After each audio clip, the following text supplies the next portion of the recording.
Graça e paz. Vamos falar hoje um pouquinho a respeito do primeiro milagre de Jesus. Jesus ele começa, o seu ministério em uma festa de casamento. Nós sabemos que Jesus ele veio, como Salvador, mas ele veio preparar uma noiva. Ele é o noivo que veio para buscar também uma noiva, o Espírito Santo está aqui preparando essa noiva e ele vai voltar para buscar essa noiva. Então esse começo dele aqui numa festa de casamento é também simbólico para nós entendermos, que ele veio para começar o trabalho dele na noiva. E esse trabalho que ele começou ali, que ele veio, que ele começou esse trabalho, que ele morreu ali na cruz para resgatar essa noiva. E que hoje o Espírito Santo está aqui com essa missão, de trabalhar em nós para entregar para o Senhor Jesus uma noiva santa, pura, sem mácula. Esse é o trabalho, do Espírito Santo. Trabalho difícil, porque nós não somos fáceis. Mas essa é a obra dele. E eu quero ler com vocês João 2, que fala das bodas em Caná. Fala assim: e ao terceiro dia fizeram-se uma bodas em Caná da Galileia. E estava ali a mãe de Jesus. E foram também convidados Jesus, os seus discípulos, para as bodas, E faltando vinho, a mãe de Jesus lhe disse: não tem vinho. Disse-lhe: mulher, que tenho eu contigo? Ainda não é chegada a minha hora. Sua mãe disse aos empregados: fazei tudo quanto ele vos disser. Estavam postas ali 6 talhas de pedra para a purificação dos judeus, e em cada uma cabia 2 ou 3 metretas. Disse-lhe Jesus: enchei-as de águas essas talhas, e encheram-na até em cima. E disse-lhe: tirai agora e levai ao mestre-sala. E levaram. E logo que o mestre-sala provou a água feita vinho, não sabendo de onde viera, se bem que o sabiam os empregados que tinham tirado a água, chamou o mestre-sala o esposo e disse-lhe: todo homem põe primeiro o vinho bom, e quando já tem bebido bem, então o inferior, mas tu guardaste até agora o bom vinho. Jesus principiou assim os seus sinais em Caná da Galileia e manifestou a sua glória aos seus discípulos e creram nele.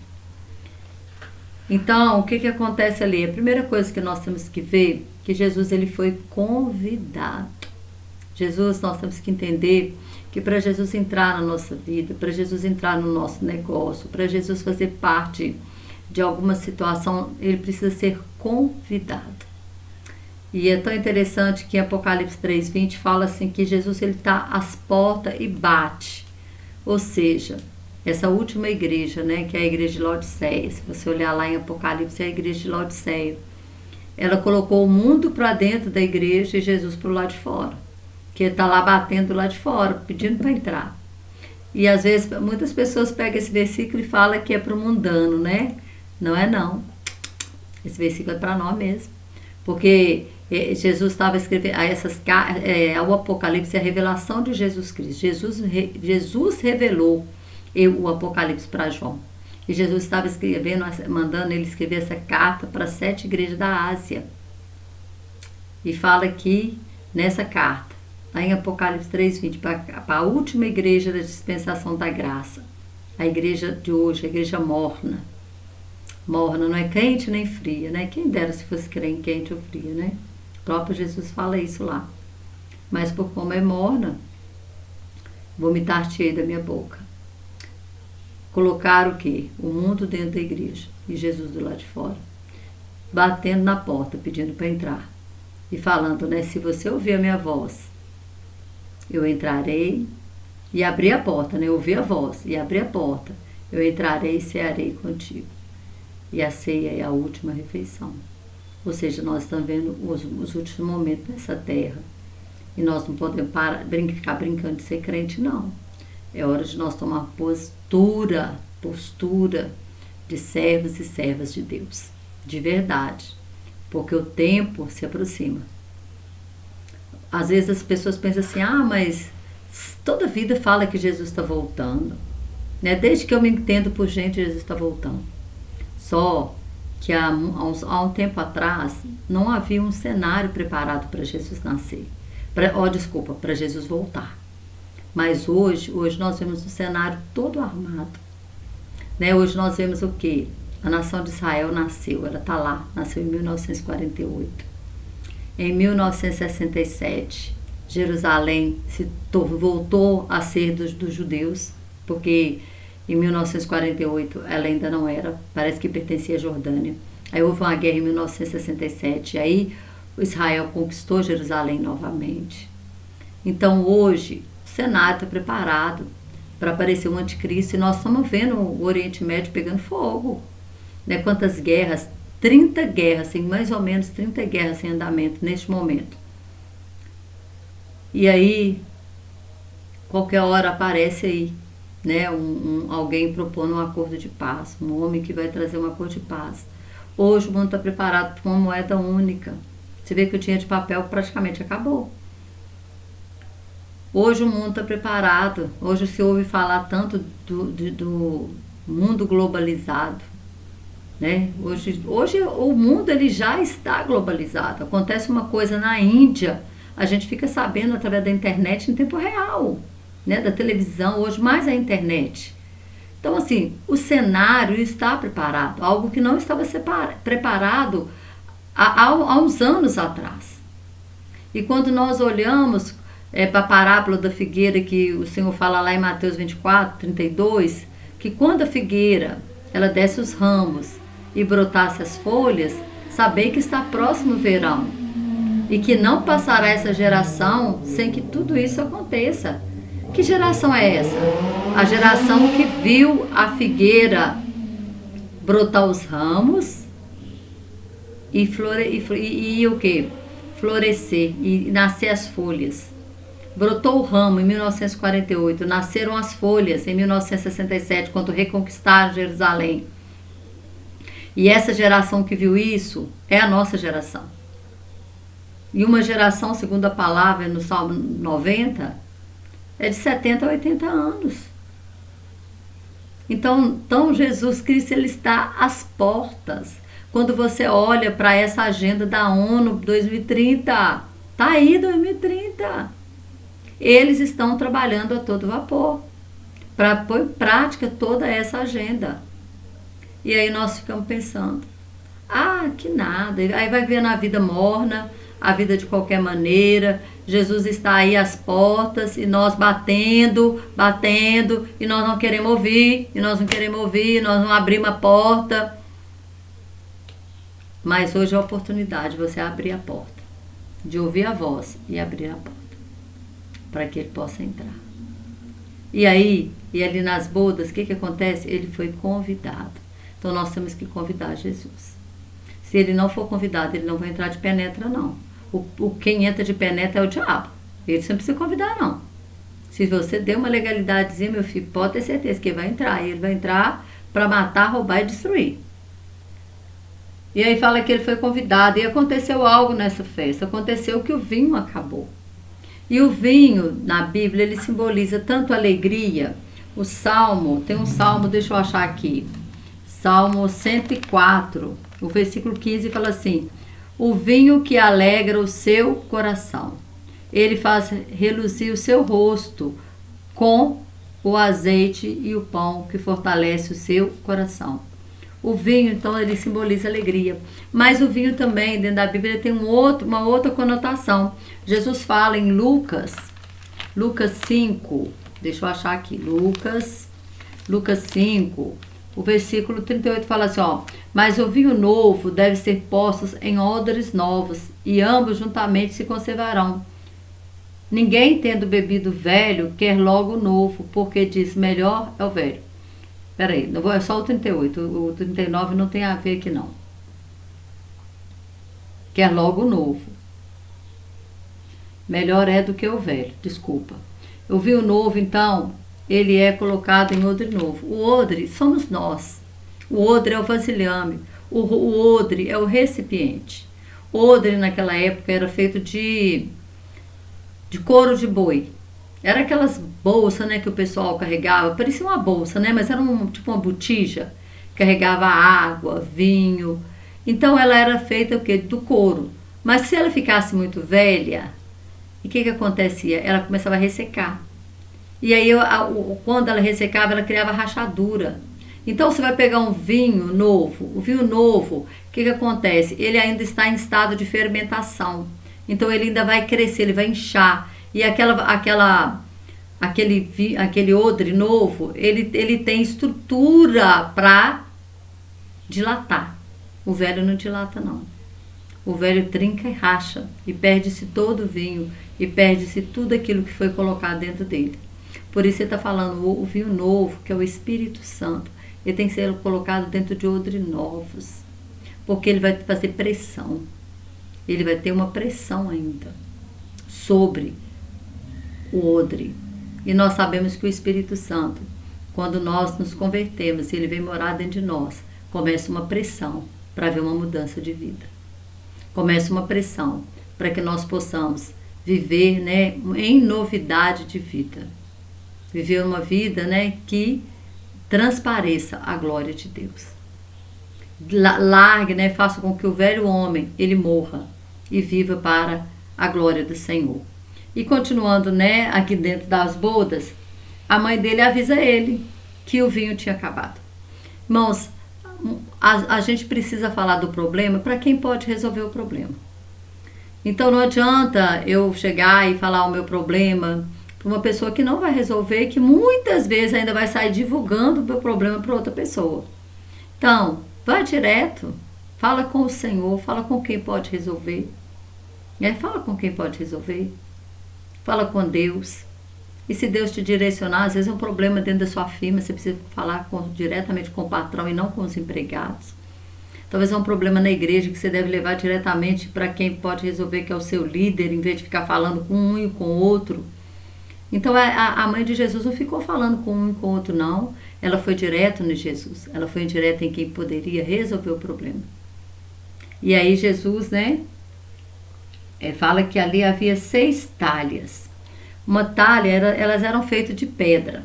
Eles iam trabalhando a pedra, ia ali com, né, um formão que eles falam, acho que é formão, eu não sei muito bem o nome não, mas eles iam talhando a pedra até que a pedra ficasse oca, né? Então aquelas talhas eram de pedra, porém elas foram trabalhadas, elas foram tão trabalhadas que ali agora elas se tornaram como uma bacia, um recipiente em que se colocava águas para a purificação dos judeus, né?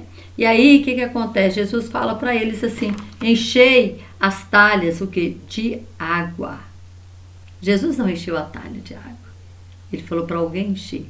Por quê? Porque o Senhor trabalha em conjunto conosco. O Senhor vai nos direcionar. Mas quem tem que fazer, muitas vezes somos nós. Talvez o Senhor vai te direcionar, né? A conversar com alguém. Mas quem vai ter que chegar lá e conversar? Você. A direção foi de Jesus. Mas quem vai ter que fazer é você. A palavra de Deus fala, em Mateus 11:12, que o reino de Deus é tomado pelo esforço. Olha, nós vemos tanto exemplo, né? Mateus 15, do 21 ao 28, fala daquela mulher cananeia. Nem israelita ela era. Mas o que ela fez? A filha dela estava terrivelmente endemoniada e ela foi atrás de Jesus. E ela foi lá gritando e Jesus nem deu ideia para ela. E quando ela chega perto dele, ele fala, não é lícito tirar o pão dos filhos para dar aos cachorrinhos. Ela fala, mas os cachorrinhos comem da migalha da mesa do seu Senhor. Ou seja, ela se humilhou. Ela se humilhou ali. E ela foi embora o quê? Com a bênção dela. A filha dela foi liberta. Então, o que acontece? Tem coisa que nós temos que fazer. Jesus, o Espírito Santo, ele trabalha em sociedade conosco. Nós precisamos tomar atitude também. E essas talhas também, elas representam a nós mesmos. Algumas talhas cabiam 80, outras de 80 a 120 litros de água. Aí você pensa, nossa, por que umas eram 80, outras eram 120? Porque algumas se permitiu trabalhar mais e outras menos. Quanto de Deus cabe dentro de você? Quanto de vinho novo cabe dentro de você? Quanto do Espírito Santo cabe dentro de você? É o tanto que você foi trabalhado. O tanto que se trabalhava na talha era o tanto que cabia de água. O tanto que ela foi trabalhada. E quanto que o Senhor tem trabalhado em mim e em você. Quanto do Espírito Santo nós temos retido dentro de nós. Quanto do Espírito Santo nós temos na nossa vida. Né? De poder, de unção, de graça, de tudo. Né? A excelência desse poder dentro de nós. Quanto que nós temos dele trabalhando em nós. Então, Jesus falou para eles encher as taças. E eles encheram. Interessante que eles foram obedientes, eles nunca tinham visto Jesus, eles não entendiam, né, o que estava fazendo. As águas estavam ali que era para purificação. Jesus transforma aquelas águas agora em vinho. Jesus faz algo, irmãos, assim, né, totalmente inusitado. Como assim? Não existe, né, humanamente falando, uma condição de transformar uma água em vinho. Porque o vinho, ele é um produto da uva, né? E a água não, a água é H2O. Mas o quê? O que acontece? Um milagre, um grande milagre. E aquelas águas agora, né? Elas são transformadas no melhor vinho. E aí eles chegam para eles e falam assim, olha, mas o mestre sala lá, ou seja, o cerimonialista, a pessoa que estava responsável, olha, todo mundo coloca, dá o melhor vinho primeiro, para depois o inferior, mas você fez o contrário, você deu o inferior, agora você está dando o outro vinho, porque ele não sabia do nada do que havia acontecido. Mas na verdade, Jesus tinha pego água de purificação. Jesus estava purificando. Primeiro nós somos purificados por dentro. Todo aquele vinho que eles estavam bebendo, né? Estavam provenientes das águas da purificação. E eles estavam sendo purificados por dentro. Porque não adianta, sabe? Nós precisamos ser purificados por dentro. Não adianta a pessoa ter aquela aparência de santidade e dentro ser podre, igual os fariseus. Jesus falou assim, olha, vocês não passam de sepulcro caiado. Por fora vocês são belíssimos, mas por dentro vocês estão cheios de rapina. Vocês estão o quê? Podres. E quantas pessoas estão assim, usando máscaras? Máscara. Quanto escândalo no meio evangélico. Quanto escândalo acontecendo. E aí, porque não está retendo esse vinho novo? Imagina aqui na festa, já começasse a ter um problema no casamento, faltasse alegria, né? Simboliza isso, faltasse o Espírito Santo. Então eu quero te dizer, né, que esperar em Deus, né, depois que nós fazemos tudo, nós podemos esperar em Deus. Ou seja, depois que eu orei, depois que eu jejuei, depois que eu segui a direção de Deus, eu sei que a ação de Deus, ela vai provocar uma reação. A minha ação aqui na terra, ela vai provocar uma reação nos céus. Deus, ele vai responder. A palavra de Deus fala que Deus dá ordem aos teus anjos ao nosso respeito, para nos guardar, para nos livrar. Mas essa ordem é dada quando nós oramos. Nós precisamos orar para que chegue nos céus a nossa oração. No início, né? Tudo se dá o bom vinho. É o que o mestre Sala falou. No início se dá o bom vinho. No início dá tudo beleza. Nós temos casamentos aí que começam maravilhosamente bem. Mas nem tudo continua maravilhoso. Né? No casamento tem crises, tem problemas, né? Começa a passar o tempo, vem um vinho ruim. Problema com o filho, briga entre o casal, problema financeiro. Mas se Jesus estiver presente no seu casamento, na sua vida, se Jesus estiver presente, se você convidou ele para entrar no seu casamento, para entrar na sua vida, se você convidou, pode ter certeza que o milagre é por conta dele. Né? A existência do que não existe, ele traz. Ele traz a existência aquilo que não existe. Então, se na sua vida você já deixou ele, você ouviu a voz, você abriu o coração e deixou ele fazer morada, pode ficar tranquilo. Pode ficar tranquilo. Basta agora ouvir a direção e obedecer. Obedecer. Porque não, como o Tiago fala, nós não podemos ser apenas ouvintes, nós temos que ser praticantes. Então nós temos que buscar esse bom vinho todos os dias da nossa vida, que tanto é o Espírito Santo. O Espírito Santo. Por isso, né, a Bíblia fala, né, que a alegria do Senhor é a nossa força. Alegria é o Espírito Santo em nós. É Cristo em nós, esperança da glória. Que o Senhor continue te abençoando. Em nome de Jesus. Compartilhe, deixe o seu like. E até o próximo vídeo. Em nome de Jesus.